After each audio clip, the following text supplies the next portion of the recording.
ጉድ አሌክስ በጣም ሓዚኑ ሊሊ ሓፍትና ንፋታሕ አውዚ ህይወት የብቅዓሎ ናይ መጨረሻ ጉዳይ።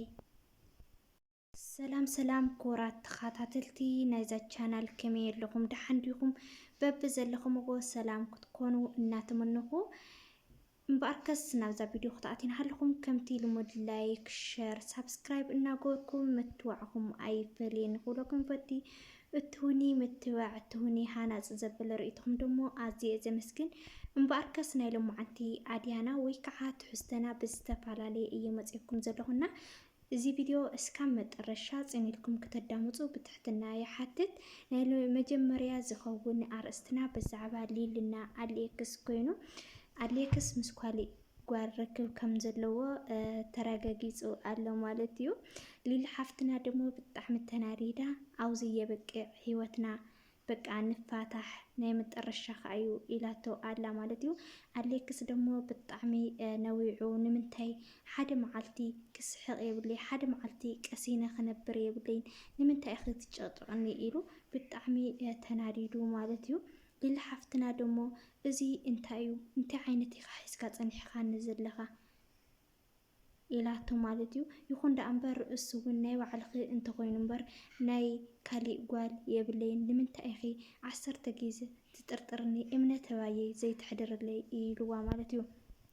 ኣይተሓሸኒ ሓቂ ተናገር ምክንያቱ ኣብ ዝሓለፈ ብዙሕ ነገር ትሕሸኒ ነርካ ኢኻ ስቕ ኢለ ይሕልፎ ነይረ እየ ሕዚ ደሞ ኣብዚ ዓዲ መፂኻ ዝጀመርካዮ ነገር እዩ ስለዚ ግልፂ ጌርካ ተናገረኒ ምስ መን ጀሚርካ ኢላቶ ማለት እዩ። ይኹን ዳ እምበር ኣሌክስ ደሞ ብጣዕሚ እዩ ነዊዑ ምክንያቱ ሊሊ ሓፍትና ኣነ ክዕርፍ ኣለኒ ኣነ ኣብዚ ሕጂ ሰዓት ክከናኸና ኣለኒ ኣብ ጎና ክኸውን ኣለኒ ሕጉስቲ ክገብራ ኣለኒ ሊሊ ኣብ ዝበለሉ ሰዓት ሊሊ ደሞ ተንኮላት እናፈግፈገት እያ ተሓድር ዘላ ማለት እዩ። ንኣሌክስ ብኸመይ እየ ክሕርሮ ዘለኒ ወይ ከዓ ብኸመይ እየ ዘናድዶ ዘለኒ ምክንያቱ ኣብዚ ሕዚ ሰዓት ዘለኽዎ ነብሰ ፁር ስለ ዝኾንኩ ስለዚ ክቡራት ቤተሰብ እዚ ዕድል ክጥቀማላ ኣለኒ እያ ትብል ዘላ። እስኪ ናብዚ ቃሎም ከብለኩም ሰናይ ፅንሒት።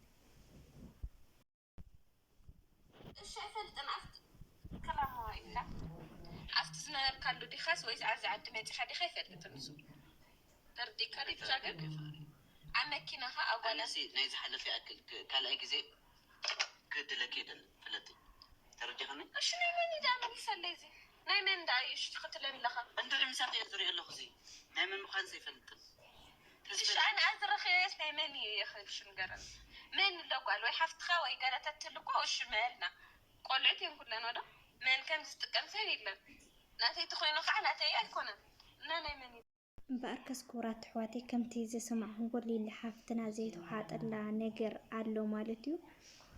እና ክቡራት ኣሕዋተይ ዝሓለፈ ዝበደልኩኺ ይኣክል ስለዚ ኣነ ክብድለኪ ኣይደልን እየ እና እንታይ ክትኾን ዘለኺ ተረጋግዒ እዩ ዝብላ ከምቲ ካብ ቃሎም ዝሰማዕኹምኩ ማለት እዩ። ክቡራት ተኸታተልተይ እና ካልኣይ ክፋል ኣድያና ደሞ እንታይ ይኸውን ዝብል ካልኣይ ክፋል ኣድያና ወይ ከዓ ትሕዝተና ደሞ ብዛዕባ ዳግና ወይኒ ኮይኑ ብጣዕሚ ዝገርም ትሕዝቶ እዮም ሒዞም መፅኦም ሎማዓንቲ ማለት እዩ።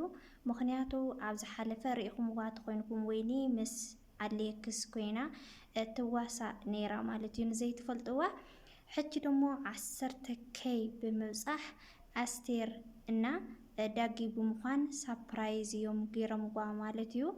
ብጣዕሚ ደስ ኢልዋ ነሳ እውን ካብ ቃላ ንላዕሊ ኮይኑዋ ኣነ መግለፂ ስኢነልኩም ኣለኹ ንዓኻቱም እናበለቶም እያ ትርከብ ማለት እዩ። ኣነ ብወገነይ ብጣዕሚ እዩ ደስ ኢልኒ ካብዚ ዝዓቐብ እውን ንክትበፅሒ በዓልቲ ምልእቲ ተስፋ እየና ወይኒ ሓፍተይ እንኳዕ ደስ በለኪ ክብለኪ ፈቲ እና ክቡራት ኣሕዋተይ ዩቱብ ምስራሕ ቀሊል ይመስለኩም ይኸውን ብጣዕሚ ከቢድ እዩ። ምክንያቱ ኤዲት ንክትገብር ሓሳባት ንክተምፅእ ንክትቀርፅ ግዜ የድልየካ እዩ ብዙሕ ነገር ማለት እዩ። ስለዚ ኣብዚ ደረጃ እዚ ብምብፅሓ ወይኒ ደሞ ብጣዕሚ ደስ ኢልዋ ዳጋ ሓውና ካብ ሓጎስ ዝተልዓለ ሳፕራይዝ ገይርዋ ኬክ ማለት እዩ። ይኹን ዳ እምበር ንዳጊ ተመሊሳ ፕራንክ እያ ገይራቶ ማለት እዩ። እቲ ፕራንክ ደሞ እቲ ኬክሲ ዝኾነ ነገር ነይርዎ እዩ እና ሓሚመኒኹ ኢላ ውንኣ ከም ዝሰሓተት እዩ ማለት እዩ ክቡራት ኣሕዋተይ እና ክቡራት ተኸታተልተይ ማለት እዩ። ናይ ሎማዓንቲ ትሕዝቶና ብጣዕሚ ደስ ዝብል ሓሳባት ነይሩ፣ ደስ ዝብል ትሕዝቶታት ደሞ ነይሩ። ከም ሪኣክሽን ዓይነት ይሕዘልኩም መፅየ ዘለኹ ማለት እዩ። ናይ ልሊ ሓፍትና ንኣልየክስ ከምዚ ገይራ ጉድ ምስ ገበረቶ ፕራንክ እዩ ኮይኑ ማለት እዩ። ምክንያቱ ልሊ ሓፍትና ኣብዚ ሕዚ ሰዓት ነብሰ ፁር ስለ ዘላ ብጣዕሚ ስለ ዘቀባጥሩላ ዘለዉ እታይ ዕዱልሳ ክትጥቀመትላ ስለ ዝደለየት እያ ማለት እዩ። እቲ ሓሳብ እሱ ኣምፂኣ ንኣልየክስ ጉድ ገይራቶ ዘላ ማለት እዩ። ኣልየክስ እስካብ ዝነብዕ ገይራትላ ሎማዓንቲ ዳጊ ሓውና ደሞ ብሓጎስ ወይኒ ሓፍትና 10K ኣትያይሉ ሳፕራይዝ ብዝገበራ ተመሊሳ ደሞ ወይኒ ሓፍትና ንዳጊ ፕራንክ ገይራቶ ኣላ ማለት እዩ። ብጣዕሚ ዝገርም እዩ ክቡራት ኣሕዋተይ እና እዚ ቪድዮ እስካብ መጨረሻ ስምዕዎ የኽለኩም ዝኽእል እና በድጋሚ ደሞ ኣነ ቪድዮ ኣብ ዝሰራሕክዎ ብዙሕ ሓሳባት የካፍለክን እየ ምላዳ ደቂ ኣንስትዮ ኣሕዋተይ ምክንያቱ ክጠቕመክን እዩ ኢለ ስለ ዝሓስብ ማለት እዩ።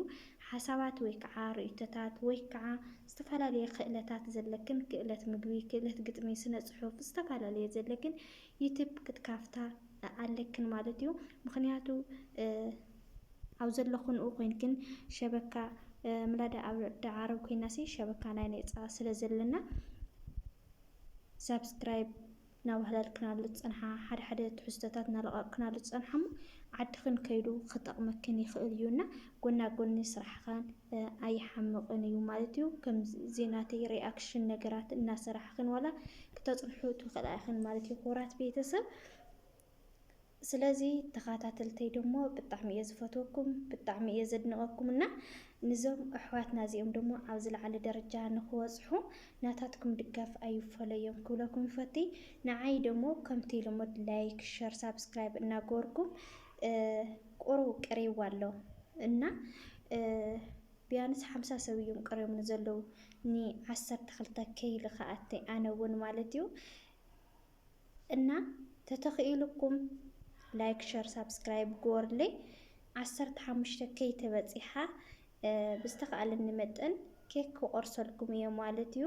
እግዚኣብሔር ኣምላኽ ተፈቒድዎ ኣብ 15K ኬክ ክቆርስ እየ እና ናብ 15K ንክትበፅሕ ናታትኩም ምብርትዕ ኣይፈለየኒ ክብለኩም ይፈቲ። ባይ ባይ ፈትወኩም እየ። ሰናይ ቅንያት